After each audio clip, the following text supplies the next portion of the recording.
The sound of sterling silver against fine china echoed through our family's dining room as my father set down his fork with calculated precision. That sound always preceded a lecture. I'd learned to recognize it years ago. "Daniel," he began, using my full name rather than Dan, another warning sign, "your mother and I have been patient. But it's time to have a serious discussion about your hobby." I suppressed a smile, taking another bite of my mother's roast beef. Hobby. That's what they called my technology company, the one currently finalizing a $4 billion IPO. Not that they knew that part yet. "You're 32, my father continued, glancing at my simple button-down shirt and khakis, deliberately chosen to maintain their perception of my struggling entrepreneur status. "Mark's youngest boy just made partner at Goldman. The Andersons' daughter is chief surgeon now. And you're still playing with computers," my sister Jessica finished, not bothering to hide her smirk. She sat across from me in her perfectly tailored Chanel suit, every inch the successful corporate lawyer they'd always wanted me to be. My mother reached across to pat my hand, her diamond tennis bracelet catching the light. "We just worry, darling. All those hours in that tiny office space barely making ends meet. There's no shame in admitting it's time for a real career." If they only knew that tiny office space was actually just my private thinking room in my company's 50-story downtown headquarters. "The consulting firm has an opening," my father added. "Senior analyst position. Robert owes me a favor. I could make a call." I took a sip of water, remembering the irony that I now owned the building his consulting firm operated from, through one of my holding companies. "Thanks, Dad, but I'm good with what I'm doing." Jessica rolled her eyes. "Good? You live in that starter apartment, drive a 5-year-old Volvo, and work insane hours on some app that nobody's ever heard of." If she only knew that nobody included half the Fortune 500 companies now using my software. Or that the starter apartment was actually the smallest unit I kept in a building I owned, just to maintain appearances. "Actually," my mother brightened, "Caroline Mitchell's son is looking for a roommate in the city. Much better neighborhood than your current situation. Maybe if you shared expenses." "Caroline Mitchell's son?" I couldn't help but laugh. "The one who tried to launch 3 failed startups using Daddy's money. At least he tried something legitimate," my father cut in. "Not this secretive project you won't even explain properly." "I've explained it," I said calmly. "We develop enterprise software solutions for—" "Stop," Jessica held up her hand. "Nobody wants to hear the tech babble. The point is, you're wasting your Stanford degree on some pipe dream." My mother's iPad chimed softly, her evening news alerts. She reached for it absently, probably checking the society pages she obsessed over. "You had such promise," my father continued. "Top of your class, offers from every major tech firm. Instead you chose to hole up in that office working on this."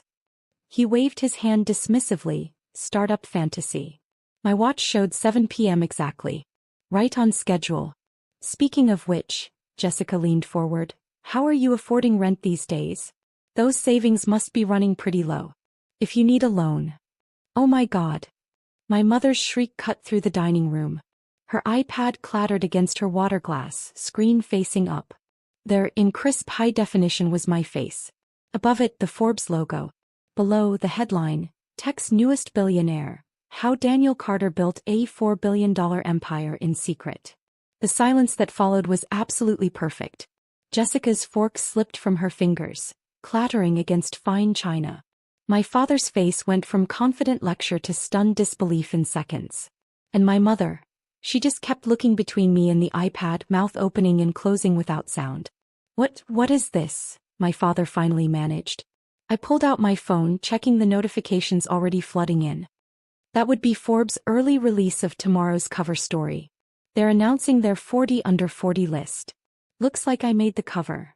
"Billionaire," Jessica whispered, grabbing the iPad. "This has to be a mistake.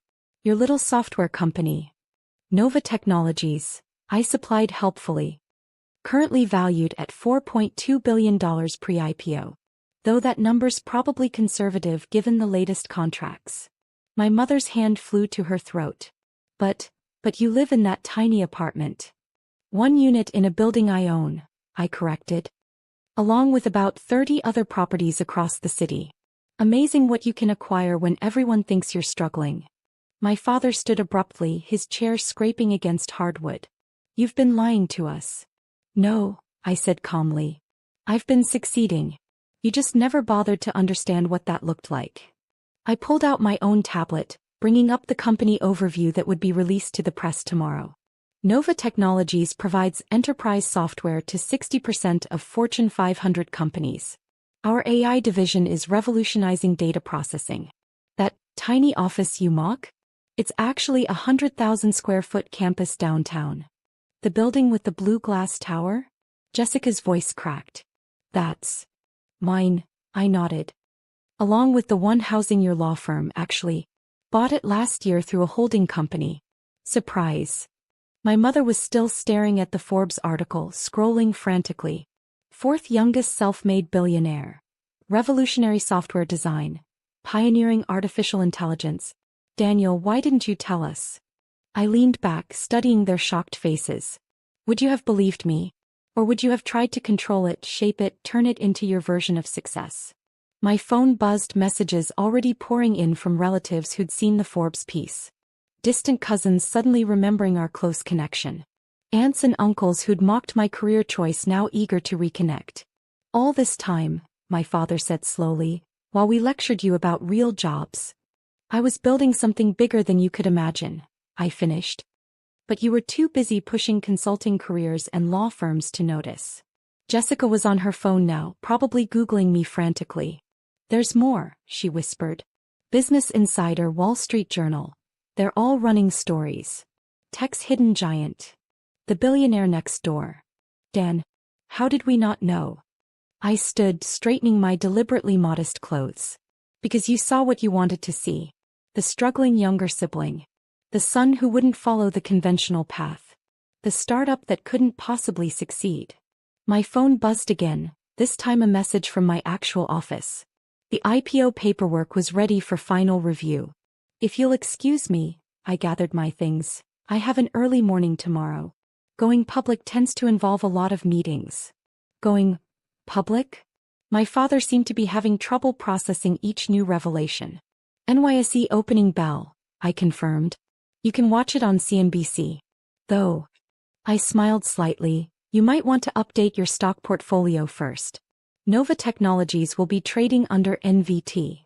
As I walked toward the door, my mother finally found her voice. Wait. Next Sunday's dinner. Will you? Can't make it, I called back. Board meeting in Tokyo. But feel free to discuss my career choices without me. You've had plenty of practice. I paused at the threshold, turning back one last time. Oh, and Dad? About that consulting firm you wanted me to join? They might be looking for a new building soon. I'm raising their rent next quarter. The sound of my mother dropping her wine glass followed me out. Sometimes success doesn't need to announce itself. Sometimes it just needs to wait for the perfect moment to be revealed. And thanks to Forbes' impeccable timing, my moment had finally arrived. The morning after Forbes shattered my family's illusions, I sat in my actual office, the entire top floor of the Nova Technologies tower. Floor-to-ceiling windows offered a perfect view of the city skyline, including the consulting firm building where my father was probably still trying to process last night's revelations. Your sister's been calling every hour since 6 a.m., my executive assistant Kate announced. Your parents have tried the main office line 14 times, and your mother's posted 3 times on LinkedIn about her brilliant entrepreneurial son. I smiled, scanning the morning's headlines on my digital wall. Nova Technologies, the stealth giant going public. Daniel Carter, tech's secret billionaire. Inside the mind of software's hidden genius. The Today Show wants an exclusive, Kate continued. CNN's been calling and your high school just reached out about giving a commencement speech. The same high school where the guidance counselor told me to be more realistic about my future? I raised an eyebrow. How interesting. My phone buzzed, a text from Jessica. We need to talk. Family meeting at parents' house tonight. Non-negotiable. Before I could respond, Kate's voice came through the intercom.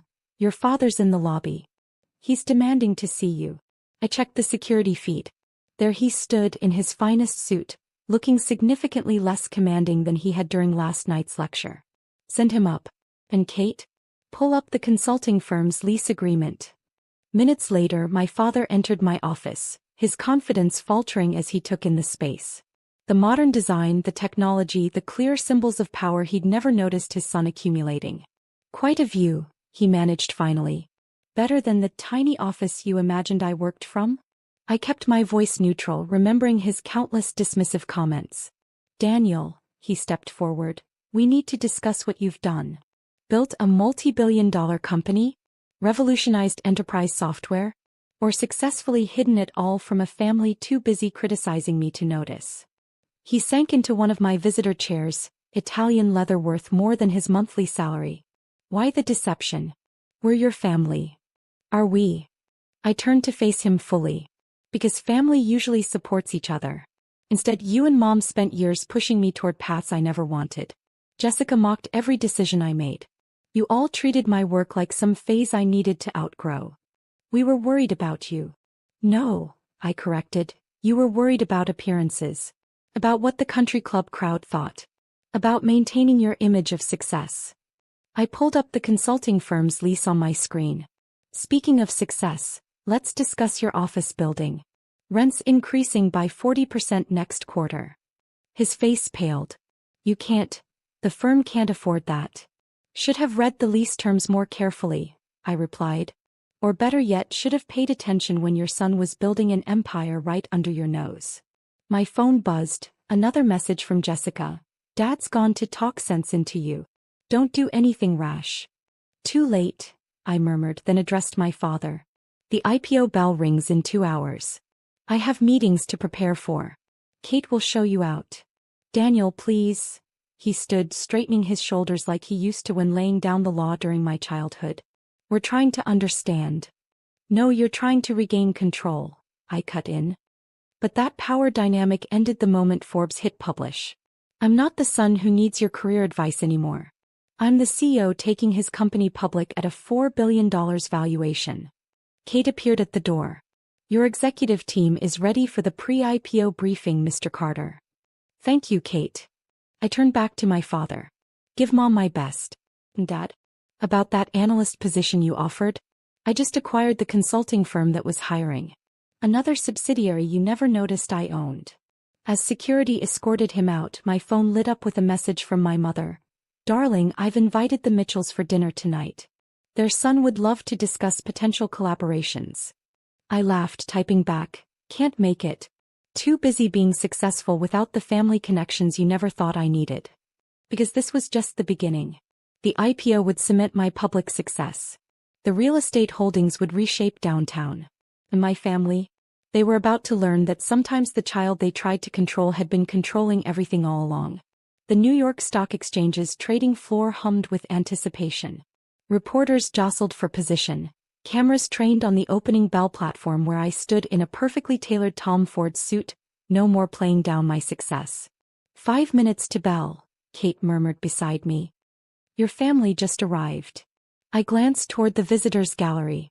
There they were, my parents, Jessica, even Caroline Mitchell and her startup expert son, all dressed like they'd planned to be here all along. Mother was already networking, probably telling everyone how she'd always believed in my vision. My phone buzzed with a text from Jessica. We need to talk after this. Family dinner tonight. Non-negotiable. I smiled, typing back. Actually, it is negotiable. Board meeting in an hour. Acquiring another company. Maybe one you've heard of. The trading floor screens lit up with Nova Technologies stats. Expected opening price. $175. Projected market cap. $4.8 billion. Pre-market trading already indicated we'd blow past those estimates. Mr. Carter, a CNBC reporter approached, microphone ready. Your family must be so proud. Did they always support your entrepreneurial dreams? I caught my father's flinch in the gallery. Actually, I replied, loud enough to carry, I built this company while they told me to get a real job. Sometimes the best motivation comes from proving people wrong. Mother's perfectly maintained smile cracked slightly. Jessica's phone nearly slipped from her manicured fingers. 30 seconds, Kate announced. I stepped to the bell platform, remembering all the Sunday dinners where they'd lectured me about wasting my potential. All the family events where they'd introduced me as their still finding himself son. All the times Jessica had mocked my little computer project. 10 seconds. The screens began the countdown.